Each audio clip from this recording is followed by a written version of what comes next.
Hey guys finally election आ गया। তো আপনারা কাক ভোট দিবেন ওটা আপনাকে ব্যক্তিগত ব্যাপার, তবে আমাকে এখানে ইলেকশন আরম্ভ হবো আর কি, এসে গেছে দেবো ডিস্ট্রিক্টে সামনে। তো সবে একজনে এক কথা নানান জনের নানান কথা বলতে পারে, নেতা খেতারা, সেটা কোনো ব্যাপার না। এখানে মিটিং করবো ওরা সারা বছর কোন থাকে সেটা আলাদা, কিন্তু এখন ইলেকশন আছে, এখন ওরা নানান জন নানান কথা বলবে। এখন একজনে বলবো যে আমি আসামে ইংল্যান্ড বানাতে ভোট পাইলি,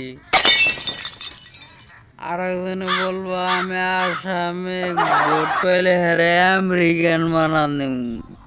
তো এটা করে ভোটের টাইমে পেশাল দুনিয়ার দেরে পেশাল। তো আপনাদের যা মানে আমরা ওই শহর অঞ্চলের মানুষ আঙ্গের যেটা উপকার করা হবো, যে নেতারা ভবিষ্যতে মানে যাক ভোট দিলে আঙ্গের একটা উপকার হবো, আপনারা ভোটটা তাকে দেন। আমার যেহেতু ভোটের নাম নাই, আমি অতটুকু একটা করে করতে পারি না যে আমি ওয়াক দিম। তবে আমার তো সাপোর্টার কংগ্রেস।